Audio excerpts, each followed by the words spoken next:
Hi welcome back to my channel. ఈరోజు కథ miss అమ్మ 53వ భాగాన్ని వినేద్దాం. ఏం చేస్తున్నారు? వణుకుతున్న స్వరంతో అడిగింది అభి. ఇంకా అర్థం కాలేదా నీకు? నా చేత చెప్పించాలని ట్రై చేస్తున్నావా? అతని గరుకైన మీసాలతో ఆమె అనచ్చాదిత వీపు మీద అలజడులు సృష్టిస్తూ అడిగాడు అర్జున్. ప్లీజ్ అర్జున్ గారు అంది. ఈ టైంలో ఉండాల్సింది మొహమాటం కాదు, మోమాటం అని భుజం మీద ముద్దు పెట్టేసరికి వెనక్కి తిరిగి అర్జున్ చుట్టూ చేతులేసి అతని కళ్ళలోకి చూసింది అభి. తనెప్పుడు అతని కళ్ళల్లో చూడాలి అనుకునే ప్రేమ, తనతో కలిసి జీవితం పంచుకోవాలి అనే ఆరాటం క్లియర్గా కనిపించాయి అభికి. ఆ ప్రేమ కోసమే కదా తను పరితపించేది. ఆ ప్రేమే తన వరకు వస్తే కాదు అనుకోగలదా? ఓకే కదా నీకు? పర్మిషన్ అడుగుతుంటే నవ్వొచ్చింది అభికి. సిగ్గు బిడియం నోరు తెరవనివ్వకపోతూ ఉంటే భుజం మీదున్న అతని చేతుల్ని తీసుకెళ్లి నడుము చుట్టూ వేసుకున్నవి. సిగ్గు అంగీకారం రెండూ చేరి ఆమె కళ్ళు నేలకి వాలిపోతే బుగ్గలు చిన్నగా నిమిరి చెంప మీద ముద్దిచ్చి, దీన్ని బింకం అనుకోవాలా బిడియం అనుకోవాలా అన్నాడు అర్జున్. మీరేదైనా అనుకోండి కానీ ప్లీజ్ లైట్ ఆపండి అంది అభి. లైట్ ఆపాలా? దేనికి? ఇంకా నన్ను చూడనివ్వకుండా దాచేస్తావా అన్నాడు అర్జున్. అంది. మరి? ప్లీజ్ అంది ముద్దుగా చూసింది. చేతికి అందేంత దగ్గరలో ఉన్న స్విచ్ ఆపి మెడ మీద ముద్దు పెడుతూ, బాగున్నావా అభి? స్మూత్గా చిన్నపిల్లల అన్నాడు అర్జున్. మీరిలా మాట్లాడితే నాకు సిగ్గవుతుంది. నాకు భయం వేస్తుంది. దేనికి? ఆశ్చర్యంగా అడిగింది. అసలు నేను మామూలుగా ముద్దు పెడితేనే ఊపిరి ఎగబిలుస్తున్నావు, అలాంటిది కొంచెం ఏమైనా హార్డ్గా డీల్ చేశాను అనుకో, నీ బేబీ స్కిన్ తట్టుకోగలదా అని అన్నాడు. మరి అంత నొప్పిగా ఉంటుందా? ఉంటే అడ్జస్ట్ చేసుకోవడానికి ట్రై చేస్తాను చిన్నగా చెప్పింది. అని అభి బుగ్గల్లాకి ముందుకు వంగి పెదవుల మీద ముద్దిచ్చి తన చేతుల్లోకి తీసుకున్నాడు అర్జున్. అతనికి దగ్గరగా జరిగే మెడ చుట్టూ చేతులేసి చీకటిలో కూడా చంద్రుల్లా కనిపిస్తున్న రూపాన్ని చూస్తూ చెంప మీద ముద్దు పెట్టింది అభి. అభిని బెడ్ మీదకి చేర్చి తన మీదకి చేరి షర్ట్ తీస్తుంటే కళ్ళు పూర్తిగా దించేసింది అభి. ఓయ్, షర్ట్ ఎలానో వేయలేదు, అట్లీస్ట్ తీస్తావా అన్నాడు అర్జున్. అంది. అన్నిటికీ ఊహు అంటావు, మళ్ళీ ఏమైనా అంటే మీరంటే ఇంత ఇష్టమని ఒక బారుడు పారాగ్రాఫ్ చదువుతావు. ఎలానే నీతో? మీరంటే నాకు ఎంతో ఇష్టం అని కన్ను కొట్టింది అభి. ఈ రీల్స్ డైలాగ్స్ చెప్పమంటే అన్నీ చెప్తావే అని నొక్కాడు చిన్నగా. అబ్బా అని అర్జున్ వీపు చుట్టూ చేయేసి కళ్ళు మూసుకున్నవి. ఆమె శరీరం మీద నకసిక పర్యంత కదులుతున్న పెదవులు, ఇద్దరి వేడి నిట్టూర్పులు జోరు అందుకుంటుంటే అతని చుట్టూ లతల అల్లుకుపోయాయి ఆమె చేతులు. ఆమె ఎత్తు పల్లాలు కొలుస్తున్న అతనికి చేతులకి అనుగుణంగా సరిగమలు పాడుతుంది ఆమె. కాకపోతే అవి ఎప్పుడూ వచ్చే సంగీత సరిగమలు కాదు, ప్రేమ సరిగమలు. అతని ప్రేమ వానలో తడిసిన ఆమె కళ్ళల్లో నీళ్లు జుట్టు కుదుల్లోకి చేరి మాయమవుతుంటే వెన్నెల పిండి ఆరబోసిన అందాలను చూసిన అతని మొహం అంతకంత పెరుగుతూనే ఉంది. అర్జున్ నుదుటిన పట్టిన చెమట కాస్త తన అభి పాపెట్లో పడి సింధూరంతో కలిసి కిందికి జారుతుంటే అభి నుదుటిన ముద్దిచ్చి పక్కకి జరిగి అభిని మీదకి లాగాడు అర్జున్. దుప్పటి చుట్టూ కప్పుకొని అర్జున్ చుట్టూ చేతులేసి గట్టిగా పట్టుకున్న అభి తల నిమురుతూ, థ్యాంక్ గాడ్ అందరూ మన ఇంట్లో ఉన్నప్పుడు మనకి ఫస్ట్ నైట్ అవ్వలేదు అన్నాడు అర్జున్. ఎందుకు అని బిక్కమొహం వేసింది అభి. నీ అరుపులకి అందరూ వచ్చి డోర్ కొట్టి మరీ అటెండెన్స్ వేయించుకునేవారు అన్నాడు అర్జున్ నవ్వుతూ. తెగ సిగ్గుపడిపోయి అర్జున్ మీద వాలిపోయి హక్ చేసుకుని మాటల్లో మునిగి తేలి తెల్లవారుతుంటే పడుకుంది అభి. పొద్దున్న లేచినప్పటికీ అతన్ని చుట్టుకొని పడుకున్న అభిని పక్కకి జరపాలి అనిపించకపోయినా వర్క్కి లేట్ అయిపోవడంతో నెమ్మదిగా పక్కకి జరిపి షర్ట్ వేసుకొని ఫ్రెష్ అవడానికి వెళ్ళిపోయాడు అర్జున్. ఫ్రెష్ అయి బయటకొచ్చి బ్యాగ్లో అన్నీ పెట్టుకుంటూ ఉంటే లేచి బెడ్షీట్ని ఒంటి చుట్టూ కప్పుకొని అర్జున్ వైపే చూసింది Abhi. Are you okay? Fever ఏమైనా వచ్చిందా అని టెంపరేచర్ చెక్ చేసి, ఫీవర్ లేదులే, బాడీ పెయిన్స్ ఏమైనా ఉన్నాయా అన్నాడు అర్జున్. పర్వాలేదు కొంచెం అంతే అని నీరసంగా చెప్పి, కాఫీ ఇవ్వనా అంది అభి. నాకొక హగ్ ఇవ్వు, నేనే పోయి నీకు కాఫీ తీసుకొస్తా హెయిర్ సెట్ చేసుకుంటూ చెప్పాడు అర్జున్. ఆ మాట విని చిన్నగా నవ్వి రమ్మన్నట్టు చేతులు చాపింది అభి. అభిని హక్ చేసుకుని, మరీ అంత ఇబ్బందిగా ఏమీ అనిపించలేదు కదా అని స్మూత్గా తన తల నిమురుతూ అడిగాడు అర్జున్. "ఉహుం, నిద్ర వస్తుంది" అని అతని భుజం మీద వాలిపోయింది అభి. "ఆఫీస్కి లీవ్ అప్లై చేస్తానులే, పడుకో, నేను ఆఫ్టర్నూన్ వచ్చి లంచ్ కుక్ చేస్తా" అన్నాడు అర్జున్. అని తల ఊపి గుడ్ నైట్ అని మళ్ళీ ముసిగేసి పడుకుంది అభి. అభికి లీవ్ అప్లై చేసి బ్రేక్ఫాస్ట్ ప్రిపేర్ చేసి డోర్ లాక్ చేసి వెళ్ళిపోయాడు అర్జున్. అతను మళ్ళీ లంచ్ టైంకి వచ్చినప్పటికీ అభి పడుకుని ఉండడంతో అభి పక్కన వాలి 2 బుగ్గల్ని పట్టుకుని ముందుకు లాగాడు అర్జున్. అని కళ్ళు తెరిచి, "మీరు ఇంకా వెళ్ళలేదా?" అంది అభి. "నేను వెళ్ళి వచ్చేయడం కూడా అయిపోయింది, నువ్వు లేస్తే లంచ్కి వెళ్దాం" అన్నాడు బుగ్గను ముద్దిస్తూ. సరే అని తలూపి దుప్పటి ఇంకా మీదకి లాగి లేచింది అభి. ఫ్రెష్ అయి బయటకు వచ్చి డ్రెస్ మార్చుకుని హెయిర్ క్లిప్ పెట్టుకుని "వెళ్దామా?" అంది. అని డోర్స్ లాక్ చేసి అవి నడుం చుట్టూ చెయ్యేసి దగ్గరగా లాగాడు అర్జున్. "మీరు" అని ఆ మాట పూర్తి చేయలేక కామ్గా ఉండలేక ఉక్రోషంగా భుజం మీద ఒక్కటేసింది ఉడుక్కుంటూ. రెస్టారెంట్లో లంచ్ చేసి వచ్చేసరికి బయట ఫ్లవర్స్ ఉండడంతో వాటిని చేతుల్లోకి తీసుకుని డోర్ ఓపెన్ చేసి "ఇవి మీరు ఆర్డర్ చేశారా?" అంది అభి. "కాదు" అని దాన్ని తీసుకుని మొత్తం చూసి అందులో నుండి ఒక సారీ నోట్ ఉండడంతో బయటికి తీసి అది అభికిచ్చాడు అర్జున్. "సారీనా? ఎవరు రాశారు? అంజలినా?" అంది అభి. "ఇది అంజలి హ్యాండ్ రైటింగ్ కాదు" అని స్మైల్ చేసి, "ఇది జెంట్ డియోడ్రెంట్ స్మెల్ వస్తుంది" అన్నాడు అర్జున్. "జెంట్సా? అయితే మీకేనేమో" అంది అభి. "నాట్ రియల్లీ, నాకు ఇవ్వాలి అనుకుంటే డైరెక్ట్గానే ఇస్తారు కదా, ఇలా ఎందుకు ఇండైరెక్ట్గా ఇస్తారు?" "పోన్లేండి, ఆ ఫ్లవర్స్ బాగున్నాయి కదా, ఇలా ఇవ్వండి, హాల్లో డెకరేట్ చేస్తాను" అని అర్జున్ చేతి నుండి తీసుకుని వాటిని వేజ్లో పెట్టి వాటర్ నింపి లోపలికి వెళ్ళిపోయింది అభి. ఎంగేజ్మెంట్ షాపింగ్కి సూర్య, అక్షత కలిసి వెళ్తే వాళ్ళకి ఆన్లైన్లో హెల్ప్ చేస్తుంది అభి. సెలవు పెట్టిన తన దగ్గరికి రాకుండా ఫోన్లో గడిపేస్తుంటే జలసి పొంగుకొచ్చింది అర్జున్కి. అన్నయ్య, ఆ మీదున్న సూట్ బాగుంది కదా, 5 పీస్ వద్దు, 3 పీస్ తీసుకో" అంది అభి. అభి గైడ్లైన్స్తో షాపింగ్ కంప్లీట్ చేశాక కార్ పార్కింగ్ నుండి తీసుకొని రావడానికి వెళ్ళింది అక్షత. తను వెళ్ళగానే "బుజ్జమ్మ" అన్నాడు సూర్య. అన్నయ్య చెప్పు" అంది అభి. "బావగారు ఉన్నారా ఆ చుట్టుపక్కల?" ఆ మాట వినగానే తనకి ఎదురుగా ఉన్న అర్జున్ వైపు ఒకసారి చూసి "పర్లేదు చెప్పన్నయ్య" అంది అభి. "విక్రమ్ వాళ్ళ చెల్లి చనిపోయిందంట్రా" అన్నాడు సూర్య. "ఏంటి?" అని షాక్ అయింది అభి. "అవును, ఎవరో తనని బ్లాక్మెయిల్ చేస్తున్నాడని భయపడి ఇంట్లో వాళ్ళకి తెలిస్తే ప్రాబ్లం అవుతుందని ఎవరికీ తెలియకుండా సూసైడ్ చేసుకుంది, కానీ ఆ తర్వాత అందరికీ తెలిసిపోయింది" అన్నాడు సూర్య. "మాట్లాడావా తనతో?" అంది అభి. "లేదురా, వాడు కాల్స్ అటెండ్ చేయట్లేదట. మా ఫ్రెండ్స్ చెప్పారు, పర్సనల్ వాడిని కలవాలి అంటే అమెరికా రావాలి. నేను అమెరికా వస్తే మీ వదిన నన్ను పసిఫిక్ ఓషన్లో చేపలకి మేతగా వేస్తుంది" అని నవ్వాడు సూర్య. "ఎన్ని రోజులైంది?" 10 రోజులు దాటిందంట, నిన్ననే తెలిసింది మా వాళ్ళకి" అన్నాడు సూర్య. "సరే, టేక్ కేర్, నేను రేపు కాల్ చేస్తాను" అంది అభి. "త్వరగా టికెట్స్ బుక్ చేసుకోండి బుజ్జమ్మ, మీరు కూడా" అన్నాడు సూర్య. చేస్తామన్నయ్య, ఆయన షెడ్యూల్ ఒకసారి చూసుకొని" అంది అభి. అబద్ధం చెప్పకు, బిజీగా ఉంది, షెడ్యూల్ ఉంది నీకు కదా, నా మీద తోసేస్తున్నావా? పాపం తగులుతుంది తెలుసా. కాల్ కట్ చేయడమే అభి ముంచేతిని పట్టుకుని మీదకి లాగాడు. "ఏంటి మీరే అబద్ధం చెప్తున్నారు?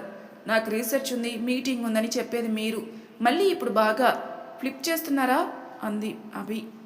"సరే, నేను అన్నిటినీ క్యాన్సిల్ చేసి వస్తా, పద స్టార్ట్ అవుదాం" అన్నాడు అభిని ఒళ్ళో కూర్చోబెట్టుకుని.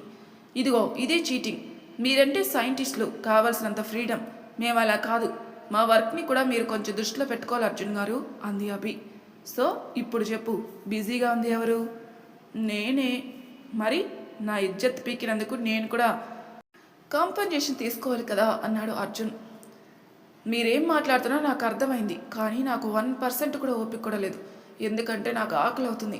ఆకలి తీరాక ఏమో కాన్సెప్ట్ గురించి చెయ్యొచ్చు, ఏమో ఆలోచిస్తాను" అని కళ్ళు ఎగరేసింది చిన్నగా నవ్వుతూ. "వంట చేయమని డైరెక్ట్గా కూడా అడగచ్చు" అని అభి వెనక పెట్టిన హెయిర్ బన్ తీస్తూ చెవి కింద ముద్దు పెట్టాడు అర్జున్. "మీరు చాలా డైవర్ట్ చేస్తున్నారు, తప్పదు" అని నవ్వింది చిన్నగా. "నీ కళ్ళు ఒక మాట, నీ నోరు ఒక మాట, నీ చేతులు ఒక మాట చెప్తున్నాయి, ఏం కన్సిడర్ చేయాలి నేను?" అన్నాడు. "ఇన్ని రోజులు చెప్పలేదు, మరి నా కళ్ళు మీకు మాటలు ఇప్పుడే సడన్గా చెప్పేస్తున్నాయి" అని మూతి తిప్పింది. "కనిపించవు కానీ చాలా ఉంది నీలో" అన్నాడు అర్జున్ అదో రకంగా చూస్తూ. "నేనేం చేశాను అర్జున్ గారు?" గారంగా అడిగింది. "దెప్పుతున్నావు కదా, చాలదా?" "నేను మిమ్మల్ని దెప్పానా అసలు? జస్ట్ జస్ట్ అడిగానంతే అంది అభి. అది సరే, ఏంటి విక్రమ్ వాళ్ళ చెల్లి అని ఏదో అంటున్నారు, ఏమైంది అన్నాడు అర్జున్. ఎవరో బ్లాక్మెయిల్ చేశారంట అర్జున్ గారు. వెనక్కి తిరిగి ఖర్చుకుపోయింది అతన్ని. వెన్న మీద చెయ్యేసి నిమురుతూ ఏమైంది అన్నాడు. పాపం అనిపిస్తుంది. అతనికి కూడా వాళ్ళ చెల్లి అంటే చాలా ఇష్టం తెలుసా. ఏదోలా ఉంది. నాకెందుకో ఆ ఫ్లవర్స్ కూడా తనే పెట్టాడనిపిస్తుంది అంది అభి. సరే రేపు వెళ్దామా? మీకు వాళ్ళ అడ్రస్ తెలుసా? తెలుసుకుంటాను, అదేమంత పెద్ద విషయం కాదులే అని నవ్వి పద డిన్నర్ చేసుకుందాం అన్నాడు అర్జున్. టికెట్స్ కూడా బుక్ చేయండి అర్జున్ గారు అతని వెనకే నడుస్తూ చెప్పింది అభి. హా, రేపు చేస్తాను. ఓకే అని కిచెన్లోకి వెళ్ళి ఫ్రిడ్జ్ నుండి వాటర్ బాటిల్ తీసుకుని కిచెన్ ప్లాట్ఫామ్ మీద కూర్చుని అర్జున్ని చూస్తుంది అభి. యాప్రాన్ కట్టుకుని వెజిటేబుల్స్ తీసి కట్ చేస్తుంటే కిందికి దిగి వెనక నుండి అర్జున్ని హత్తుకుని వీపు మీద తలవాల్చింది. డిన్నర్ చేసి త్వరగా పడుకుని తర్వాత రోజు పొద్దున్నే లేచి విక్రమ్ వాళ్ళ ఇంటి వైపు బయలుదేరారిద్దరు. నిజానికి అర్జున్కి ఏమాత్రం ఇష్టం లేదు విక్రమ్ని కలవడం. కానీ అభి తన సెన్సిటివ్ నేచర్ గురించి ముందు నుండి తెలియడంతో ఇప్పుడు వెళ్ళకపోయినా తన ఆలోచనలన్నీ వాటి చుట్టూనే ఉంటాయని తెలియడంతో అభి ఒక్కరితోనే పంపడం ఇష్టం లేక తనతో పాటు వెళ్ళడానికి సిద్ధపడ్డాడు అర్జున్. వాళ్ళు విక్రమ్ ఇంటికి వెళ్ళేసరికి అక్కడ ఎవరూ లేకపోవడంతో అసలు వాళ్ళకి తెలిసిన ఇన్ఫర్మేషన్ కరెక్టేనా అని అనుమానం వచ్చింది ఇద్దరికి. డోర్ నాక్ చేయగానే పీకపోయిన మొహంతో డోర్ తీశారు విక్రమ్ వాళ్ళ అమ్మగారు. నువ్వు సూర్య వాళ్ళ చెల్లి కదూ అని అడిగి డోర్ తీశారు రమ్మని. అవును అన్నట్టు తలాడించింది. లోపలికి వెళ్ళింది అభి. మా వారు అని వెనక్కి తిరిగి అర్జున్ వైపు చూపించింది అభి. రమ్మని చూపించి పక్కకి జరిగింది ఆవిడ. ఇద్దరు లోపలికి వెళ్ళి సోఫాలో కూర్చోగానే కాఫీ ఇచ్చి ఎదురుగా కూర్చున్నారు విక్రమ్ వాళ్ళ అమ్మ నాన్నగారు. ఎదురుగా ఫోటో వేలాడదీసి మెడలో దండలతో కనిపించగానే కళ్ళల్లో నీళ్లు తిరిగాయి అభికి. 20 ఏళ్ళు కూడా నిండని ఆ పిల్ల మొహంలో అమాయకత్వం కొట్టొచ్చినట్టు కనిపిస్తుంటే తన మూర్ఖత్వం అర్థం పర్థం లేని ఆలోచనల వల్ల తను అదే ప్లేస్లో ఉండాల్సింది అనే విషయం గుర్తుకు రాగానే పక్కనే ఉన్న అర్జున్ చేతిని బలంగా పట్టేసుకుంది అభి. తన పిడికిలి విడిపించి ఇద్దరు వేర్లు పెనవేసి చిన్నగా నొక్కాడు తనని కూల్ చేస్తూ. ఒక్క 2 నిమిషాల పాటు తనని తాను సబాలించుకుని ఎలా అయిందాంటీ అని అంది అభి. తెలియలేదు తల్లి, బ్లాక్మెయిల్ అంటున్నారు, మోసం అంటున్నారు, ఎవరినో ప్రేమించింది అంటున్నారు, వాడే ఇంకెవరికో అమ్మేశాడు అంటున్నారు, తనే వెళ్ళింది అంటున్నారు. నిజం తెలుసుకోవాలని నాకు కూడా లేదు. ఒకవేళ ఇవే నిజమైతే నా కూతురు నేను అసహించుకోలేను. మా వరకు మా కూతురు చనిపోయింది అంతే అంది ఆవిడ. ఎంత స్ట్రాంగ్గా ఉందామని ట్రై చేసిన కన్న తల్లి పేగు బంధం దాని బుద్ధి చూపిస్తుంటే ఆగకుండా కంటి వెంట నీళ్లు జారిపోతున్నాయి ఆవిడికి. ఆంటీ, మీరే అలా అనుకుంటే ఎలా చెప్పండి? తను ఏ పరిస్థితిలో ఉందో మనతో ఎందుకు చెప్పలేకపోయిందో కూడా ఆలోచించాలి కదా. ఎప్పుడు మన వైపే తప్పు ఉందని అనుకుంటే ఎలా ఆంటీ అంది అభి. తనే పరిస్థితిలో ఉందో అంటే ఆ పరిస్థితి తెచ్చుకోమని ఎవరు చెప్పారు తల్లి? చక్కగా ఇంట్లో ఉండి దగ్గరలో కాలేజీలో చదువుకోవచ్చు కదా. అనవసరమైన స్నేహాలు తగ్గించి పద్ధతిగా ఉండొచ్చు కదా. అవన్నీ లేకని అని బాధపడింది ఆవిడ. ఇంట్లో ఉండి చదువుకుంటే మాత్రం ఇలా జరగదని మనం చెప్పలేం కదా ఆంటీ. చూస్తున్నాం కదా టీవీల్లో సంవత్సరం పసిపాప మీద 10 ఏళ్ల చిన్నపిల్లల మీద అఘాయిత్యాలు చేస్తున్నారు. వాళ్ళేం తల్లిదండ్రులకి దూరంగా ఉండి చదువుకోవడం లేదు కదా. మీ బాధలో న్యాయం ఉందా ఆంటీ? కానీ తను అలా చదువుకోవడం స్నేహాలు చేయడం వల్ల మాత్రమే ఇలా అయిందంటే అది కరెక్ట్ కాదు. తను ధైర్యంగా ఈ సిచ్యువేషన్ ఫేస్ చేసి ఉంటే బాగుండేది, కానీ తను చేయలేకపోయింది. ఇలాంటి టైంలో మనం తనకి ఆ సపోర్ట్ ఇవ్వలేకపోయామని బాధపడాలంతే అన్నాడు అర్జున్. నిజమే అన్నట్టు తలూపాడు విక్రమ్ వాళ్ళ నాన్న. ఏమో, నేనే నా కూతురికి నాతో ఏదైనా మాట్లాడే చనువు ఇవ్వలేదేమో. ఎదిగే ఆడపిల్ల కదా అని ఎప్పుడు అంత చనువుగా మెలగలేదు తనతో. ఎంత బాధ ఒంటరి మోసిందో ఏంటో అని బాధపడింది ఆవిడ కూడా. ఆవిడ వెన్ను నిమిరి విక్రమ్ గారు ఎక్కడున్నారా ఆంటీ అంది అభి. వాడి రూమ్లోనే ఉన్నాడు. చాలా ఎఫెక్ట్ అయ్యాడు వాడు. 10 రోజులైనా ఇంకా బయటికి రాలేకపోతున్నాడు అన్నారు విక్రమ్ వాళ్ళ అమ్మ. ఒక్కసారి వెళ్ళి మాట్లాడొస్తాను అని లేచి రూమ్ డోర్ మీద చెయ్యేసి నాక్ చేసింది అభి. అటువైపు నుండి ఏం సౌండ్ రాకపోవడంతో అర్జున్ చేతిని కాస్త గట్టిగా పట్టుకొని డోర్ ఓపెన్ చేసింది అభి. లోపల దట్టంగా పొగొస్తుంటే ముక్కుకి చెయ్యి అడ్డం పెట్టుకుని వెతికి లైట్ ఆన్ చేసింది. తింటానని చెప్పాను కదమ్మా, ఊరికే దొబ్బుతున్నావు నన్ను అని విసుగ్గా అరిచి అభి వైపు చూసి ఆశ్చర్యంగా చూసి అభి అంటూ ముందుకు రాబోయాడు విక్రమ్. బాగా తాగి ఉండడం వల్ల తూలిపోయి ముందుకు పడిపోబోతుంటే జాగ్రత్త అంటూ చెయ్యి అందించింది అభి. ఐ యామ్ ఫైన్ బలవంతంగా నవ్వాడు. ఇట్స్ ఓకే, కొంచెం జాగ్రత్తగా కూర్చోండి అంటూ వెళ్ళి సోఫా మీద కూర్చోబెట్టింది. నేనే నీ దగ్గరికి వద్దామని అనుకుంటున్నాను అభి, నువ్వే నా కోసం వచ్చావు, థ్యాంక్స్ అన్నాడు విక్రమ్. మత్తు ఎక్కువై అతనికి కళ్ళు మసక మసకగా మాత్రమే కనిపిస్తున్నాయి. అభి పక్కన అర్జున్ ఉన్న విషయమే కనిపించడం లేదు అతనికి. పర్లేదు అని చెయ్యి విడిపించుకొని ఎదురుగా ఉన్న బెడ్ మీద కూర్చుంది. అర్జున్ని కూడా పక్కనే కూర్చోమని అడిగింది అభి. అభి, నా బంగారం కదూ, నా మాట విను. నేను నీ విషయంలో చేసిందంతా తప్పే. దానికోసం నీ కాలు పట్టుకుంటా. ఆ అర్జున్తో ఉండొద్దు అభి. నేను పెళ్లి చేసుకుంటా నిన్ను. నీ డబ్బులు కూడా వద్దు బంగారం. బాగా చూసుకుంటా. మంచి జాబ్ చేస్తాను. నిన్ను, అమ్మ, నాన్నని అందరినీ బాగా చూసుకుంటా. ప్లీజ్ నా కోసం వాణ్ణి వదిలేయి అన్నాడు విక్రమ్ అభి చేతుల్ని పట్టుకుని. విక్రమ్ గారు ఏం మాట్లాడుతున్నారు అని చేతులు విడిపిస్తుంటే, నా మీద కోపం నా మీద చూపించు బంగారం. నువ్వంటే ఇష్టం లేని వాడి లైఫ్లోకి వెళ్ళి నీ జీవితాన్ని మా చెల్లిలా అని ఆపేసి ప్లీజ్ బంగారం అన్నాడు విక్రమ్. మీకు మత్తు ఎక్కువైంది. ఫస్ట్ ఫ్రెష్ అయ్యండి, తర్వాత మాట్లాడుకుందాం అంది అభి. వాడు నిన్ను ప్రేమించాడు బంగారం. వాడు ఆ అంజలితో పిచ్చి ప్రేమలో ఉన్నాడు. నీ లైఫ్ నాశనం చేసినందుకే నా చెల్లినిలా అర్ధాంతరంగా తీసుకుని వెళ్ళిపోయాడేమో దేవుడు. నా తప్పు నేనే సరి చేసుకుంటా బంగారం. నిన్ను చాలా బాగా చూసుకుంటాను. Trust me, I love you Abhi అన్నాడు విక్రమ్. అర్జున్ ముందు ఆ కన్వర్జేషన్ అంతా చాలా ఎంబారసింగ్ అనిపిస్తుంటే నిస్సహాయంగా చూసింది అర్జున్ వైపు. తన చేతి మీద చిన్నగా తట్టి, యూ కెన్ హ్యాండిల్ ఇట్ అభి, నేను బయట వెయిట్ చేస్తాను, వచ్చేయి అని వెళ్ళిపోయాడు అర్జున్. ప్లీజ్ విక్రమ్ గారు ఒక్కసారి ఫ్రెష్ అయ్యండి, మనం అన్ని విషయాలు మాట్లాడుకుందాం అంది అభి. ఇక్కడే ఉంటావు కదా నువ్వు అన్నాడు విక్రమ్. అంది. ఓకే అని లేచి మళ్ళీ తూలిపోయి పడిపోబోతుంటే వాళ్ళ నాన్నగారిని పిలిచి సహాయం వెళ్ళమని అడిగింది అభి. అతను విక్రమ్ని ఫ్రెష్ అవ్వడానికి తీసుకుని వెళ్తే వాళ్ళ అమ్మగారిని అడిగి వంటగదిలోకి వెళ్ళి మజ్జిగలో నిమ్మకాయ ఉప్పు వేసి కలిపి విక్రమ్కి ఇచ్చింది అభి. వద్దు, చేత్తో నెడుతూ ఉంటే ఇది తాగండి విక్రమ్ గారు, మనం మాట్లాడుకుందాం అంది అభి. అది తాగి ఇక్కడ కూర్చో అభి అని చేయి పట్టుకోగాని సున్నితంగా విడిపించుకుని ఊపిరి గట్టిగా పీల్చుకుని అతని ఎదురుగా కూర్చుంది అభి. ఇప్పుడు చెప్పు, పెళ్లి చేసుకుందామా? నేను చేసింది తప్పు కాదు, మహాపాపం. అది ఇప్పుడే అర్థమవుతుంది నాకు. నేను చేసిన పని వల్ల నా చెల్లి ప్లేస్లో నువ్వు, నా ప్లేస్లో సూర్య ఉండాల్సి వచ్చేది. కానీ నీ అదృష్టం బాగుందేమో, ఇప్పుడంతా బాగుంది. ఇప్పుడంతా బాగున్నంత మాత్రాన నేను చేసిన తప్పు ఒప్పోయిపోదు కదా. నేను చేసిన తప్పుని నేనే సరిచేస్తాను. పెళ్లి చేసుకుంటాను అభి నిన్ను, నా మాట విను అని అభి ముందు మోకాల మీద పడిపోయాడు విక్రమ్. విక్రమ్ గారు అని టక్కున లేచింది అభి. మరి తర్వాయి భాగంలో ఏం జరుగుతుందో నెక్స్ట్ ఎపిసోడ్లో తెలుసుకుందాం. అంతవరకు నా ఛానల్ సబ్స్క్రైబ్ చేయని వాళ్ళు ప్లీజ్ సబ్స్క్రైబ్ చేసుకోండి, లైక్ చేసి షేర్ చేయండి. మీ అభిప్రాయాలు నాకు కామెంట్ రూమ్లో తెలియజేయండి. Thank you for listening.